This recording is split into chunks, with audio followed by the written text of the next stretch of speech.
Oh, hi, and welcome. It's Basic Folk, where we have honest conversations with folk musicians. I am Cindy Howes. Thank you so much for joining me today. We are talking to New England folk queen Kris Delmhorst, who is releasing her new record, Long Day in the Milky Way, into a very weird world. On the podcast, Kris mentioned that the act of performing songs from a new record night after night on tour really allows her to grow close to the album and to get to know the songs really well, which will be interesting to see what effect that will have on her in the future for this album that won't be performed on tour because of the pandemic. Raised in Brooklyn, Kris Delmhorst was a huge music fan growing up. She taped the weekly Top 40, read Rolling Stone cover to cover, and had Harry Chapin's sister as a grade school teacher. She played the kids The Beatles' Help versus Harry Chapin's Cats in the Cradle, which is a good choice. She studied classical cello and talks about her complicated relationship with classical music presently. Kris worked on a farm in Maine and found her love of playing music with friends and creating community there. These days, she thrives on weaving together her close friendships with her music. On her new record, she centers the music on the harmonies performed by herself, Rose Polenzani, Rose Cousins, and Annie Lynch. She says, I was thinking about the variations in a hand-woven cloth or in a forest, which is kind of hard to expand on, but really when you hear the record, woven fabric definitely comes to mind. We talk about how she met her husband, singer-songwriter Jeffrey Foucault. It's fun talking to Kris. I loved hearing how much of a music geek she was as a kid. She loves pop music from her youth so much that in 2011, she made a Cars cover album.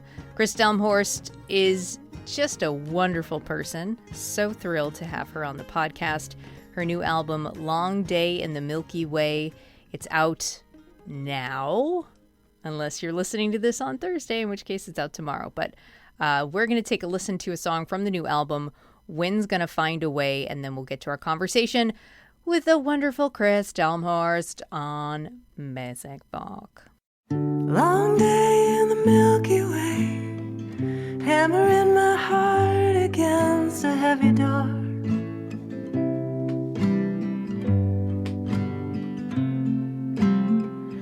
All doubt round about, and he used to wonder what the pounding's for. Don't worry, 'cause wind's gonna find a way. Kris, this is so great. Thank you for being on the podcast. Hey, Cindy. Psyched to see your face, even on a little tiny screen. Kris Delmhorst was an early booster of Basic Folk and also one of the many strong suggestions that I include song clips in the podcast. So I just want you to know that's a Kris Delmhorst original. You're welcome. It's all because of you. Actually, I heard it from a few people, and then as soon as I heard it from you, I was like, geez, I better do it. Wow. Yeah. Nice. So, all right. The power. This is going to be fun. So let's talk about growing up in Brooklyn. What part of Brooklyn did you grow up in, and what was your neighborhood like, and wondering how you might still feel connected to it? That's funny because my parents just left the house for our first visit since the whole thing started. And so we were talking about it a bunch. I grew up in a neighborhood called Brooklyn Heights, which is a super nice neighborhood right near where the Brooklyn Bridge lands. But, you know, it's just like a pretty mellow residential neighborhood, and it's really cute, and like they would film movies there. Moondance, what is it called? Moonstruck got filmed around the corner from my house. Wow. Also many episodes of soap operas Ah, on the street. I bet. Yeah, and also my parents both grew up in Flatbush in a neighborhood that I think they're calling now Ditmas. And so that was like the big Victorian houses with a yard and stuff. So that was my grandma's house growing up. That was also kind of my other neighborhood. So they're native New Yorkers. So Mm-hmm. Yeah. Both of them born and raised. And How many generations of New Yorkers are you? It depends. The furthest one back is well, I don't know. This is my mom's department. Most of them, most of my grandparents were either first or second generation, but my mom's dad, those guys go way, way back. Wow. Yeah.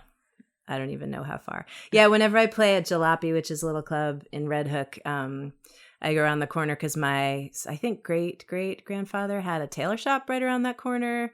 And yeah, there's like the deep Brooklyn roots. Nice. Mm-hmm. And then did you have siblings growing up? Yeah, I have one sister who's younger. Cool. And then was it a big age difference? She's 3 years younger than me. So that's pretty good. Yes. How would it's kind of like normal-ish. So, like, I'm from the suburbs, and I always find it like very interesting to hear like what you did when you were kids, like how you played in your neighborhood. So how would you and your sister play in your neighborhood together? Yeah. We didn't really play in our neighborhood together very much unless it was the only times I can really remember us playing together outside in the neighborhood was in a giant snowstorm when everything would shut down and we would like make igloos between the cars and stuff that were parked on the street. But it wasn't really, it's funny now because I live in a tiny town now with a ton of outdoor space and my daughter's 12, and so she's sort of old enough now that I am constantly comparing how I grew up with how she's growing up, and it's so different. But there really wasn't such a thing as like go out and play. That wasn't really a thing. I had a friend who lived on a short, not a dead end, but like a short 1-block street that had really low traffic, and that's where people would play kick the can and stuff like that in the street and stoop ball and whatever. But that was only when I was at that friend's house. And then besides that, we like hung out in the house, in the apartment a whole lot. And then, or we would like go somewhere where it made sense to be outside. But we wouldn't really, I don't know, we just didn't really play outside. In the summer, we would go to the beach a lot. And that's when we would just like, goof around in the sand and the water and whatever. So we shared a bedroom. Actually, we were just talking about this, my family. We shared a bedroom until I went to college, which was my dad just confirmed for us 9 by 12 feet. And so we sort of had enough. We had enough of each other all the time. Wow. Pretty much. Yikes. I know. Your dad worked on Wall Street and your mom was a school administrator. Are they retired at this point? Yeah, my dad's been retired for a long time. He sort of got out of that scene when I was in high school and worked a variety of other jobs since then. But the Wall Street thing was not super healthy. Right. That seems so, just knowing your personality. I don't know your dad at all, but like it seems so counterintuitive to what I know about you. It was almost sort of the family business for him. And he's not like he's not like a hedge trader or any of those kind of things. He was what's called a two-penny broker, where he was one of the guys running around with pieces of paper down on the floor of the New York Stock Exchange, like in trading places. And so he did it, and he did a good job and everything. And I think he always liked the relationships. I mean, he's a very social guy. And so wherever he goes and whatever he's doing, it's kind of about the relationships that he's forming. But I think it was a little bit of a weird fit, and it definitely exacerbated some coping stuff that he had going on in his own life. So he got out of that, which was great for everybody, and has done a lot of different things since then. And my mom, right around that time, a little before that, I guess my mom started, for a while when we were little, she stayed home with us, and then she went to design school for a while and was doing some self-employed, she had a stenciling business where she would like stencil people's walls, and then eventually she got back into school on the administration side, and then she did that until she retired. Nice. What kind of parents were they like? That's a good question. They were good. I saw a lot more of my mom when I was younger because my dad was doing that job. But on the weekends, it was a very musical family, and that that really was a big part of growing up with those guys. And some of my happiest memories, I think, of being all together with the family would be singing or making up harmony to things, or acting out little shows and stuff. Or my dad had some like greatest hits on the piano that we would beg him to play, and then he would play them sometimes if we, could wear him down. So yeah, they were really just super supportive, and especially of creative stuff. They're both people that love music and love really any kind of creative pursuit. And so that was lucky being a kid who was into that stuff, because they definitely were willing to give it a lot of room and a lot of like respect. Your mom and dad grew up singing in the church choir, and it sounds like they continue choir at church, hopefully not now, No. as adults, like when in the before times, and hopefully when we get back to normal. What do you take away from that experience of performing music in a church? And if at all, how do you approach religion and music now? Interesting. Yeah, my parents have known each other for, I think, 76 years. They met when they were little toddlers, basically, at a church in Brooklyn out in Flatbush. And they did sing together in a choir in my neighborhood for about 35 years. And then they quit doing that because they were sick of Sundays being taken up, and they started doing they're in a chorale group, the New Haven Chorale in Connecticut. They moved up to Connecticut. And so, they've both been singing their whole life. And I remember really clearly my dad because we had to go to church, and it was congregational church. It was a fairly low-key situation, but it was still church, and it was still Sunday morning, and it was during the top 40, and we had to go.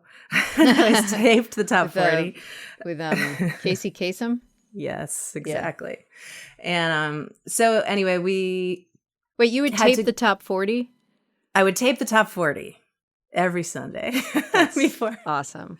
I know. I had to use one of the really long tapes. It was like a 120-minute cassette tape, and it only worked once I got a new CD player that would like auto flip it. Oh, you know, because church is long. It's really long. Anyway, so yeah, I had to go, and as soon as I could, I started singing in the choir too, because it was just so much more interesting than just attending church. And I remember talking to my parents about that when I was pretty young, probably, I don't know, a young teenager. And I really remember my dad saying something about how for him the music was what God was really, or what like worshiping was to him. Like that's where it lived for him, and that's what it meant to him. And I think the rest of church, they did it because they were used to it and that was part of their life. But for them, it was really about connecting with the music, and that was where the meaning came in for them. And that was definitely, I was never a huge church fan, to say the least, but the parts that I did like, and something that I still sometimes think about and miss, is just that very specific feeling of being like one voice in a big choir, and it's not about you personally, and it's not even really about the people in the choir. It's about you're singing to connect to this larger force, and that is cool. I remember I went to see my parents' singing group recently, and there was a soloist, and I was just watching her sing in this big church, and I felt like she was singing this, sacred music, and I felt like I could almost see. It was like her feet went into the ground and then became these roots and just were like tapped into this immense thing that it was so not about her, and it gave this power to her singing that it was just so much bigger than her, I guess. And that's something that I find myself kind of following, and I think that for me, that oftentimes lives in the experience of singing with other people, and just like being one voice of many. I know that's ironic because I have chosen as my life to be like the singer, but that's what I love more than anything.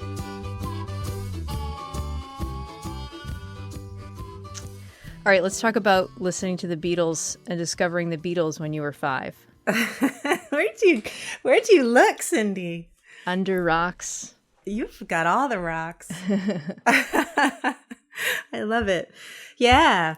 The Beatles was the first band that I was even aware of, I think, being a band. And it was definitely the first music that made me just like lose my mind. And I have such a clear feeling. I think it was actually in kindergarten, and we had this loft thing, and the song Help came on, I guess. My kindergarten teacher was Harry Chapin's sister, believe it or not. Whoa. And she used to play like all kinds of music in the room. She was really cool. So she put on the Beatles. She must have put on the record Help, and Help was the first song. And it just made me feel so much more than I knew what to do with at that time, that it was like a physical freak out, because it just made me, it was the line that killed me was help me get my feet back on the ground. And it's because little kids are so literal, you know, and but also tapped into all of the sort of hidden forces at the same time. I just found that line hilarious, and it made me just crazy. It made me want to jump out of my actual skin and like freak out. So yeah, that was the first, like, that moment of being transported by that song I've never forgotten. It's funny. I don't know. And I don't even know if it was like, maybe it could have been Led Zeppelin, you know, maybe it could have been you know, Heart. I don't know, like whatever, like whatever I heard, like maybe that would have been the thing, but I was definitely ready to like get deeper. That's awesome. Yeah. And then did Harry Chapin's sister ever play you Taxi or Cats in the Cradle? Probably had a different effect. Yeah, probably not the same feeling. A little more subdued. You mentioned recording the top 40 countdown. And I want to hear more about your fixation on the radio as a kid, and how did it play an important role in your musical tastes? Well, the radio, I remember sort of like finding the radio when I was maybe 11 or something like that. And it was kind of like finding a portal to my people, kind of was what that felt like. Because I was really, really obsessed with songs, and really also living in a very nice but still 2-bedroom New York apartment with my parents and my younger sister. And so I always felt a little like crowded, and probably a little bit trapped. And so like just having this, it was like a tunnel opening to another world that was my world, you know? And so I would listen to the radio all the time, drive my sister completely nuts. And it was like, you know, it was just this process of like pulling on one little thread of the, you know, weaving, and then just letting it and following it where it went, which was all over the place. I would just like I mostly was listening to at first just like WPLJ, which was just like the top 40 station, which in 1982 was playing like, you know, a lot of Eagles, and then like, you know, some started to be like Madonna stuff. There was a lot of classic rocky things. There was a lot of, you know, top 40 like pop of the moment. And I was into everything. And I had my tape deck with the on record and pause all the time. And whenever a song came on that I was into, I would, you know, take it off pause. So I had just like tapes and tapes and tapes, cassettes of all of my little mixes that I made when I was 11, 12, 13 off the radio. Isn't it funny, you know, with those tapes? I used to do that too. And I think like still to this day, when I hear like certain Counting Crows songs or certain songs from the 90s, I hear like the radio bumper like afterwards, like totally the little like yeah. The or you hear jingle. The DJ like there's certain songs that I can almost still hear what the DJ was saying, and the DJ would always like talk over the whole intro, and you'd be like, dude, shut up, I'm trying to record the song, and he's just like talking over the whole intro, and I can still hear like that's called hitting the post. Hitting the post? Yeah. Dudes like to hit the post hard on WPLJ in the 1980s. Yep. Yeah, that sounds about right. But I have a funny story for you about the top 40. Go on. Which is that I was obsessed with Journey for a little while, and I had a huge crush, unlikely crush on Steve Perry, which I actually just showed my daughter some pictures of him just to freak her out and tell her that I had a crush on that guy. And anyway, I loved his voice so much, and that's all that mattered. And I had managed to tape all their songs off the radio that I really loved, except Separate Ways. And I waited for months and they didn't play it, and they just kept not playing. I kept not catching it, and it was driving me crazy. So I sent in a did you ever listen to Casey Kasem Top 40? I listened to Rick Dees. Okay.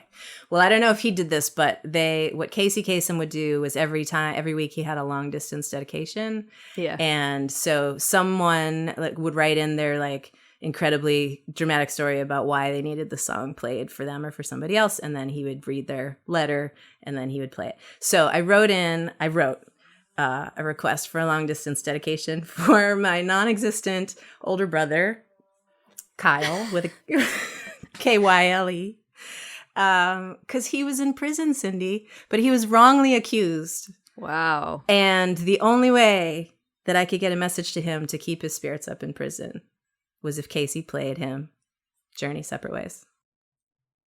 Did it happen? No, it didn't happen. I don't think so. I mean, every now and then I would miss it, but I never heard it. But it was a really good letter, and I could imagine him reading it in his voice. I really felt like it was going to work. It was a good letter. How old were you when you wrote that? I think I was probably 12 or 13. Wow. I think. It just started raining really hard here, in case you're wondering. If you can hear that, that's what's happening. Oh, cool. Yeah, I'm into it. Yeah. I read that you would read Rolling Stone pretty religiously, and then did that thing that I don't know if it still happens anymore for young people discovering music. It's so much easier now than it was, back then, where you would kind of work backwards looking for musicians' influences. Can you talk about forging that path of discovery back then? Yeah, it was such a it was a real practice. It was one of the things I did, was I got Rolling Stone and I got Spin, and I'd read the whole thing when I got it, and I'd read everything, the record reviews, every single thing, bands that I knew, bands I didn't know, whatever. And then it's kind of I feel like it's sort of like building a map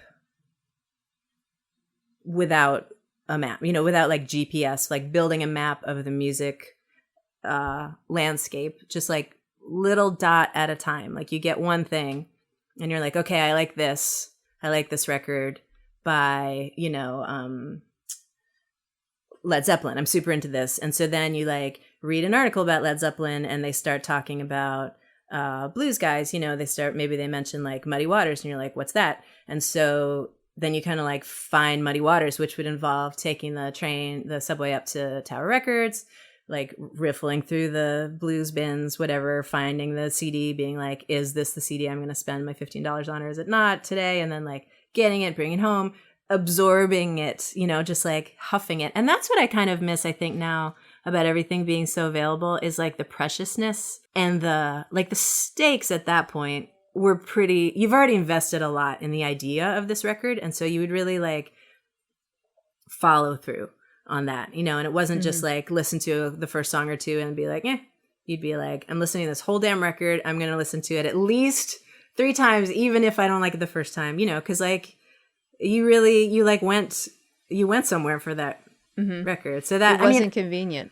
I mean, you also end up with a whole lot of CDs that you spent money on that you don't like. So that's the downside. But I do that feeling of oh my God, here it is. I finally have it. I'm going to dig it. And I'm just going to that's what I'm doing right now. So I'm going to receive this record and see what it is, But anyway, so you would get the Muddy Waters record and listen to that and be this is amazing. And then find where that went. And it's just building the web of connections as you understand them, just little tiny piece by piece.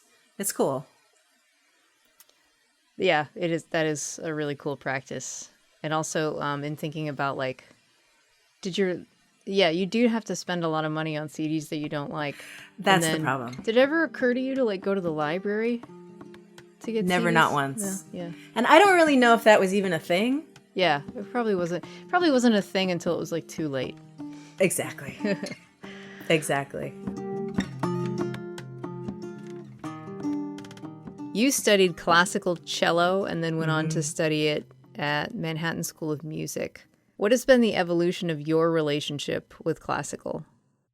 So classical music, it was my work almost at that time. And I don't think I very often, there were a few things that I would put on and listen to for fun, but not much in those days with classical music. And now I can put it on and really love it.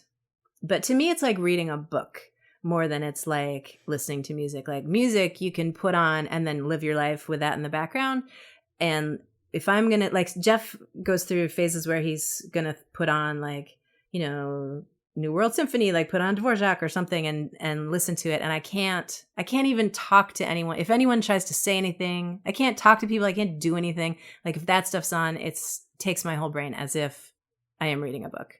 And, so I don't know. And it's, especially if it's something I've ever played, then it's really, it just commands my entire attention. So I love it, but it's actually pretty rare that situation comes up that I can really pay attention to music. But you know, when I hear something, especially a piece that I have a relationship with, you know, when you learn a piece of music, even if it's like learn a cover song or learn, My Darling Clementine or anything you learn, like you're putting a little bit of time into it and you're building a relationship with that song. And then if it's something really hard, like a cello concerto or something, then you're putting months and months of practice into that piece. And so it's like that stuff, it's like a physical part of me at this point. You know, if I hear something like Brahms cello concerto, which was one of my favorite things to play, if I hear it now, it's almost like a physical event to hear it. Like my hands hear it, you know, and like my whole kind of body remembers what it feels like to play that stuff. And it's hard to describe, but yeah, it's a weird relationship. It's kind of intense, I guess, my relationship with classical music. And I don't listen to it all that often, probably for that reason. It's kind of tiring. You transition from cello to fiddle, and you said they're pretty similar. What if your classical training remains in your fiddle playing and maybe even in your guitar playing? Well, I mean, fiddle, I did learn fiddle because I would never say that fiddle is not that different from cello, but the people that I was living with who were trying to get me to be, I was living on a farm in Maine after college, like a back to the land kind of, sort of like a hippie homestead kind of self-sufficient farm. And so like we learned about Back to the Landers from Anais Mitchell. Her parents were Back to the Landers. There you go. Exactly. I basically went to a Maine version of Anais's parents and worked for them for room and board for a year. That was my first move out of college. And while I was there, and the guy that I worked for played in a for contra dances, which are sort of like the New England version of square dances. It's the traditional Northeastern like community dance. And so I was playing, the guy that I was working for played guitar in a band for contra dances. So like traditional tunes, Appalachian tunes, Irish tunes, Scottish, old time, that kind of stuff. And first he got me to play the upright bass. He had an upright bass and he was like, oh, that's like cello. You should come play bass in the band. And so I started playing bass in the band, which I didn't play bass up until then, but I, figured it out and started playing bass. And then the fiddle player went to Mexico or something for the winter and they were like, now you're the fiddler. It's just like the cello. Go. so then I learned all these fiddle tunes really quick. So I'm really I'm not a good fiddle player and I have no classical technique whatsoever. I don't know even how to hold the bow, honestly, as like a fiddle player. I just made that up. And by the time anyone came along who could teach me better, all my habits were completely ingrained. So I'm really I can't just play like one beautiful note on the fiddle. I can screech a bunch of fiddle tunes like all day long, but I can't really just like make a nice sound. And so I don't know. And in terms of the classical stuff, I felt like there was so much unlearning. Like many of the early years of playing other kinds of music had to do with really pushing away so much of what I had learned. Yeah, like the music that I learned, my favorite thing was always orchestra. And it's kind of like what we were talking about before with being one voice in the choir. I just really like to be one sound in the middle of this big ocean of sounds that just really was a thrilling feeling. And the way that those, like symphonies are put together, that's kind of like the cars also. There's so many moving parts, there's just like, it's built in this way that's really fascinating. And I know that certainly in my newest record, that came into play a little bit. So I think maybe it's more like, generally speaking, the way I think of music is still informed by just like living and so immersed in classical music for those years. You met Jeffrey Folkalt on tour in Ireland with Peter Mulvey. Yes, actually in England, but that's pretty close. England. Okay. Mm-hmm. Can you set the scene for what that tour was like and how you two first started really connecting? Yeah. That tour, it was in January of 2003, and Mulvey set it up. He was sort of the connection between us because I had never met Jeffrey, and I had never met, but we both knew Mulvey because Mulvey's from Wisconsin, where Jeff is from, and they had connected there. But Peter had also been living in Boston quite a bit, and I knew him from there. So I don't know, I can't even remember how it came about that he decided to put together a 3-person bill to tour the UK, but he did, and he asked us both to do it, and we both said yes. And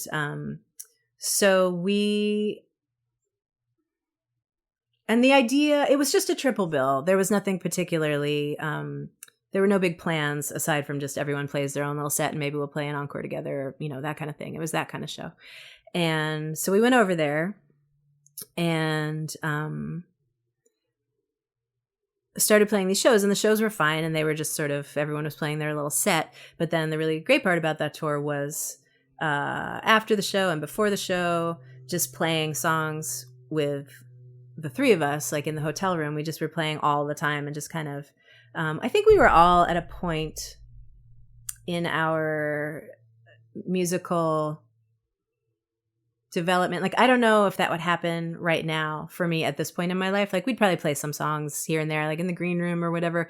But if you're on tour now with other bands, like, you're not necessarily going to spend every waking moment, like, playing every song you've ever known with them. But we were all... Unless you came of age musically with Back to the Landers. Well, I guess so. That's true. I don't know. It was just kind of the moment where... that just made sense. Like, no one was very jaded yet, I guess. No one needed to just like go to their hotel room and have some downtime. Everyone was like, yeah, playing songs is what we like to do. Let's keep doing it now that the show is over. So we played a ton of songs. We played everything any one of us had ever heard or like kind of knew or didn't even really know, but thought they remembered hearing one time. Like, we just played a trillion songs and it was so much fun. And we also played a lot of cards. We played a lot of poker. So I think it was a 2-week tour, and everyone had a partner at that time. So that it was like a very, it wasn't like we got together on the tour, which would have been a whole different tour experience, especially for Mulvey. But it was just like, we just all hung out all the time. And, so that was where the Redbird project came from, because basically our thought was on this whole tour, we just kept thinking like, the show is okay, but what's really interesting is playing these songs that we kind of know afterwards. That seems much more entertaining. It was certainly more entertaining to us, but we felt like it would be probably more entertaining for anyone. So that was the idea with Redbird, was to try to try to like capture that in a shareable way, the more informal song swap, friends swapping songs kind of vibe.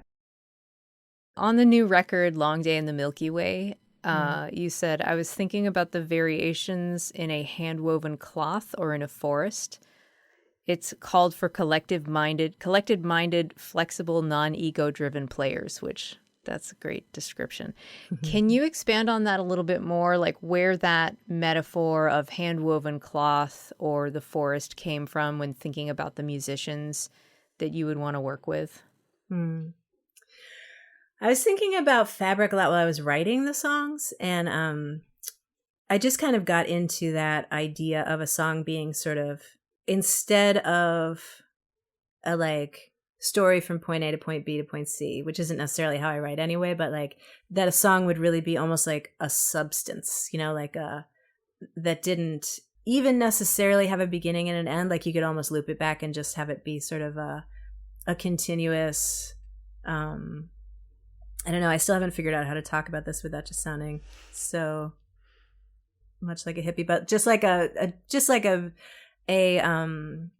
continuous like loop of something, that the whole shape of it, rather than like, here's the first chorus, here's the second chorus, it's bigger, here's the bridge, you know, like just that it was more about like the subtle build and like gradations in something that was more uniform. I don't even remember how I got into it. I just kind of, that's what I was thinking about a lot with when I was writing the songs.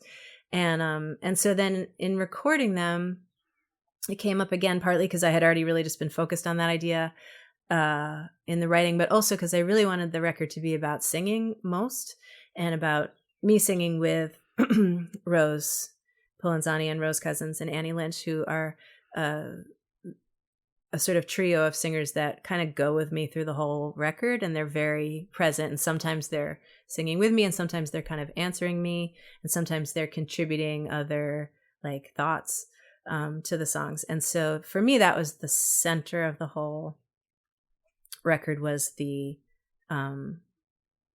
group of voices. And so I really wanted the instruments to like hold that, you know, to wrap that in something. And so I didn't want it to be so much about like, here's the guitar solo or whatever, but just to make like a landscape that it's sort of like walking through a landscape. I feel like the music that those guys made, where you're sort of just walking through it and then something catches your eye a little bit. It's not like a huge event, but it's like some little thing that Mari does on the harp, or some little guitar thing where you're like, oh, check that out. You know, it's just like maybe you see a little like flower as you're going by or something, you know, or like, oh, look at that cloud, you know. So that kind of like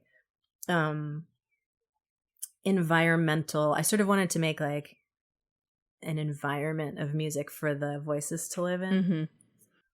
It's nice.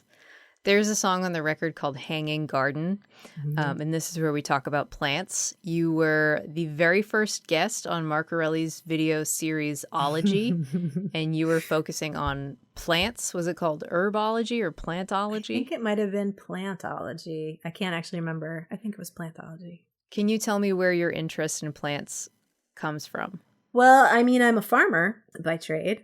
And when I first got out of college, I worked at that farm we talked about. And then I kept working on farms pretty much until I had to quit because I had to go on the road. Did you have experience before you went to that farm? No, not at all, because I was such a city girl. And I'm from Brooklyn, and I never wanted to leave Brooklyn. I had no intention of ever leaving whatsoever. And I was positive I was staying there for the rest of my life because I loved it so much. And so I went to college in New England, in a small town, specifically because I was like, this is my one chance to go somewhere else and live somewhere that's not New York City before I come back and stay here for the rest of my life. And then I never went back because I went to a small town and I got super into, I was doing a little kind of agricultural program, and I got really into that. And I got just fascinated by the whole idea of rural living. And so then I went to this farm in Maine, and I lived there for a while. And I was such a moron, you know, and I was like a pretty street smart kid. And then I went to this farm in Maine, and I just knew absolutely nothing. Like I didn't even know how to walk. I knew nothing, you know, I was useless. And which was, I think, a cool experience for me at that time to just see how much my skills really did not apply at all to the situation. So I just like screwed up. And, but I just got really into the whole idea of rural life and like living connected to the land. It was so completely different from anything I had ever done, and I just really went deep with it. So I worked on farms in Ireland, and then when I moved to Boston, I started working on farms out in Lincoln and Concord. And so that was my day job that I had eventually quit for music. So yeah, plants. I still have a big garden here and grow a ton of food. And yeah, there's a lot of plants that creep into my songs.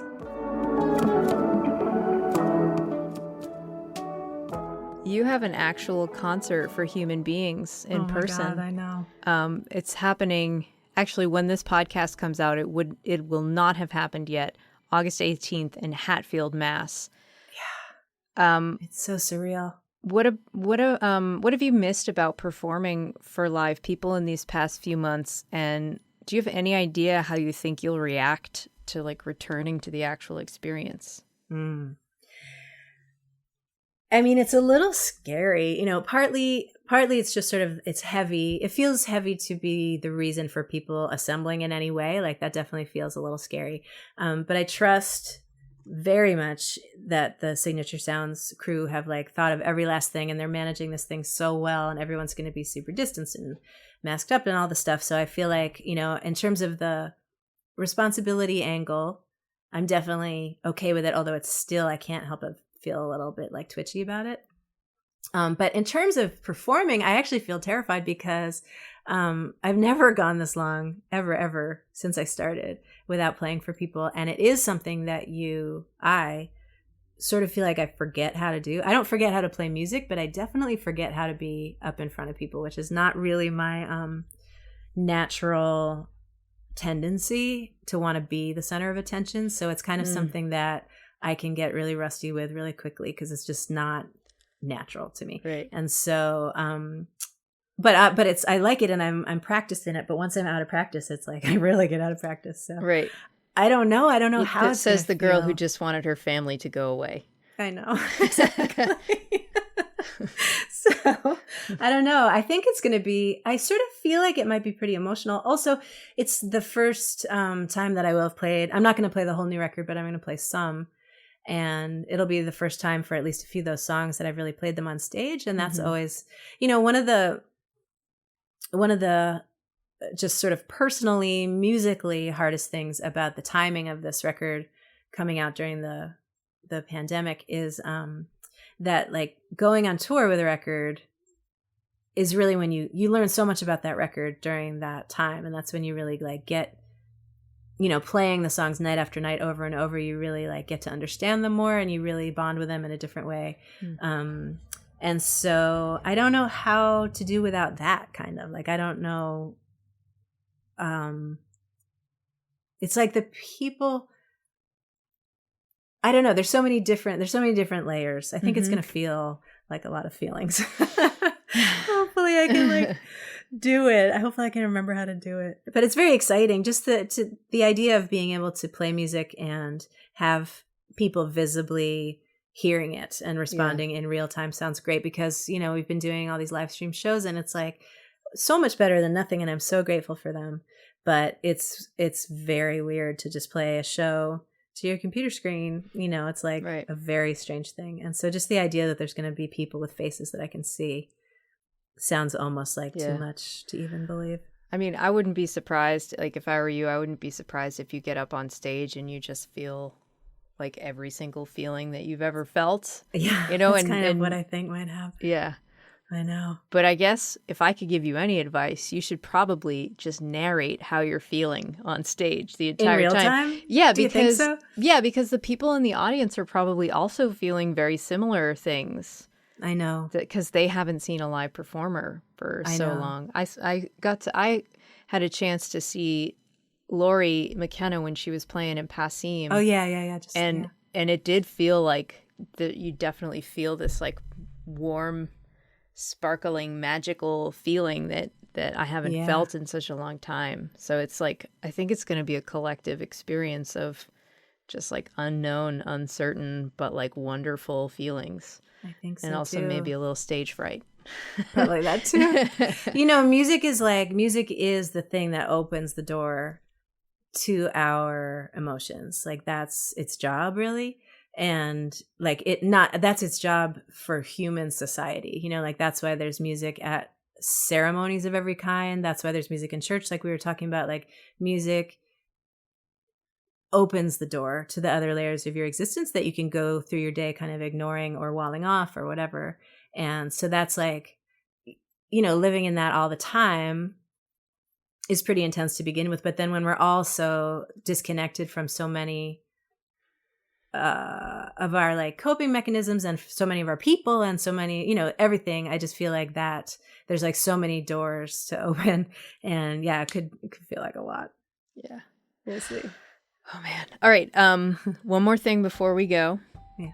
This is going to be very fun. You're going to love this. It's called the lightning round. Uh-oh. Okay. It's very fun. Don't worry. Okay. Here we go. Kris Delmhorst. What was the first song you learned on the guitar? Shit. I'm going to say Fast Car, but that's not true. I definitely learned some other things first.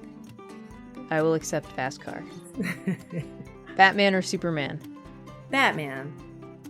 But I'm thinking of the TV Batman. I don't know if I get to specify. Sure. That's my Batman. Like the one, the corny guy with like the POW signs. Yeah. Yeah. Cool. What is your karaoke song? Ooh. I have a few. I like Wind Beneath My Wings. Oh my God.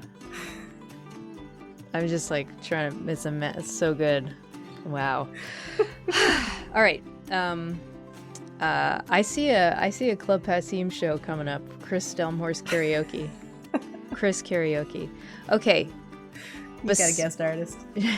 Besides now, what has been your favorite age and why? I'm tempted to say like 22, even though it was a hot mess of a dumpster fire.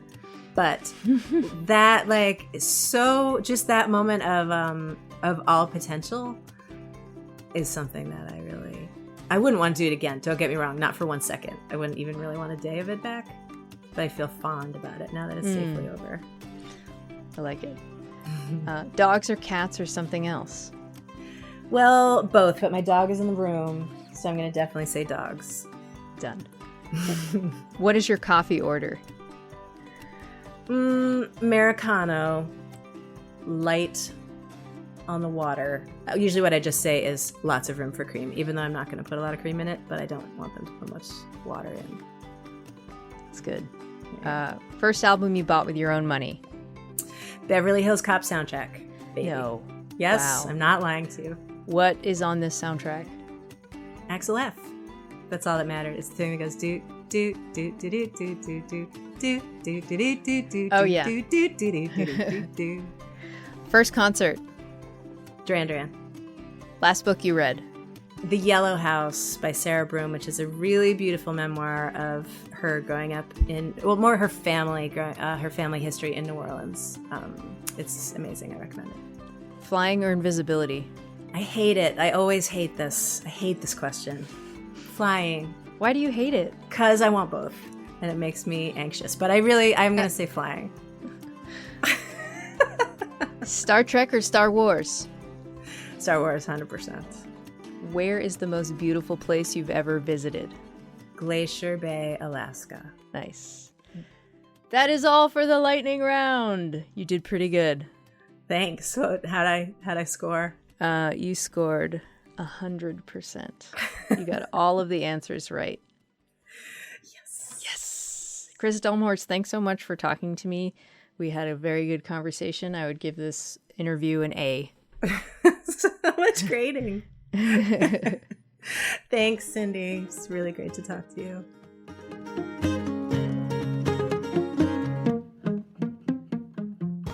Basic Folk is produced by Laura McCarthy and Adam Corey, with Laura producing this week. Our business manager is Lindsay Myers. Alexander Stanton of the band Townspeople does our music. Basic Folk is proud to be a part of the American Songwriter Podcast Network. I am the host of this podcast, Cindy Howes. You can find more about all the episodes at my website, cindyhowes.net, and you can listen wherever you get podcasts. And if you liked listening to this, please share it with a friend. Send your friend a podcast.